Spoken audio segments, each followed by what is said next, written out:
All right. Well, thanks, Bob. I appreciate it, and we all appreciate your time and sharing your information with us, and we'll do it again. You got Thank it. you Take so care. much. Thank I'll you. talk to you soon. All right. Bye-bye. Bye-bye. All right, Vital. Come on and tell us, give us an update on Frank. And, yeah, I think he's off already. I'm not sure. He can hang on. He doesn't have to hang up. Yeah. But anyway, go ahead, Vital. Give us your update on Frank. Boss, the plane. He's talking about Fantasy Island. Or is it Nightmare Island? So anyway, so Frank's still in jail. He's got a hearing tomorrow. And looks like they're going to be bringing him to a grand jury to indict him.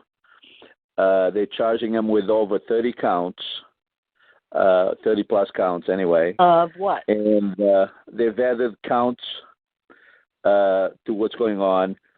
On that hearing, when I was in court with Frankie, I think it was January 19th, there's an update on that. Frankie talked to Frank, the father, and he told him what happened on... What? Who's Frankie?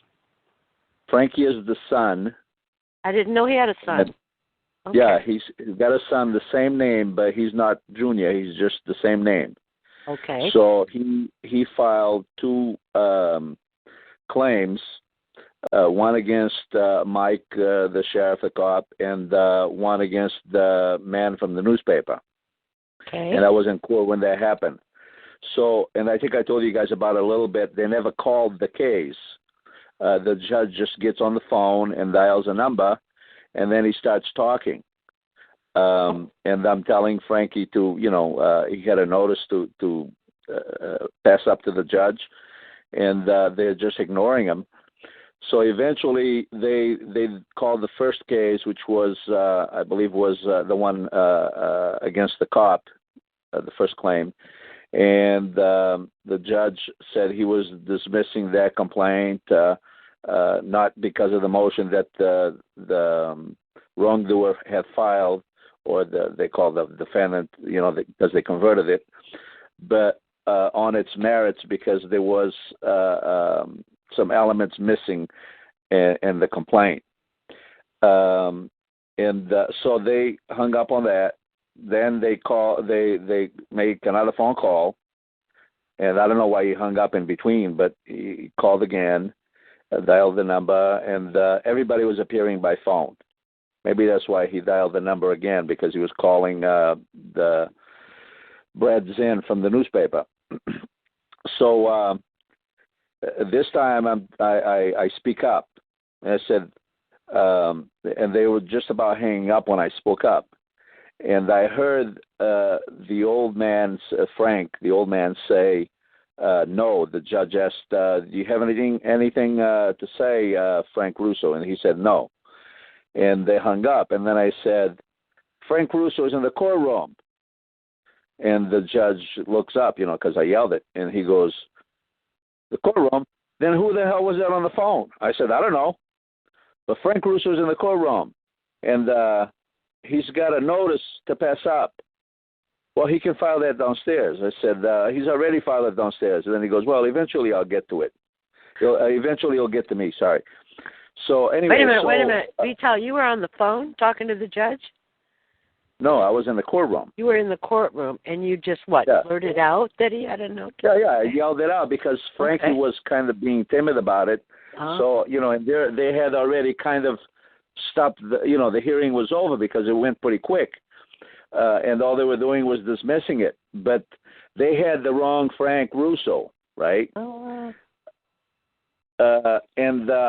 So anyway, now we have an update on that because Frankie talked to Frank, the father, and he told him what happened that day. What happened was at about 11 o'clock, and this is probably why they didn't have that precipice hearing when it was scheduled, which Carl had his at 9:05, and then Frankie's was supposed to be at 9:25 or 9:20 or something. And we were sitting there waiting. Finally, I asked the court officer, what's going on? And he said, that's been moved to 12:10 or something.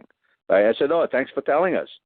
and they moved it to a different courtroom, and I think they did it so that they could, call the old man instead of Frank Russo, because they knew Frank Russo was there and were both there waiting. So in any case, so the guards came and got Frank and said and brought him to this room with a camera, TV monitor, whatever, and they told him when that TV comes on, you don't say a word. You hear me? You don't say a word. If you say a word, we're gonna beat the crap out of you, right? Wow. And then we're gonna put you in general population and say that you're a child abuser or whatever, child molester, whatever, right? So he didn't say anything. That's why we never heard him say a word until the end. And he just said, the judge asked, do you have anything to add, anything to say? And he said no, right? So that's something that, we've been updated on. Now, the other thing is tomorrow there's a hearing, and they've looks like they introduced more charges. And now they also have kidnapping, right? Oh, my God. And, and the kidnapping part is him bringing the grandchild down the stairs, right? And then when you read into it, down the stairs is the stairs from the top bunk bed down to the floor, right? So they're creating all these things, and so he's going to be indicted, and they're going to be the prosecutor is recommending life without parole. Oh my God, you're kidding! Yep. What's Carl doing about this? No, Carl's working on it, but it's just they're throwing everything at it, and they have no credible witness, no impartial witness, no pictures, no photos, no videos. Well, then it's all going to get thrown out, right? If there's no evidence. No medical evidence, probably. She's been checked. She's still a virgin, right? So there's all this stuff going on, and it's just an insane situation. But we'll see what happens.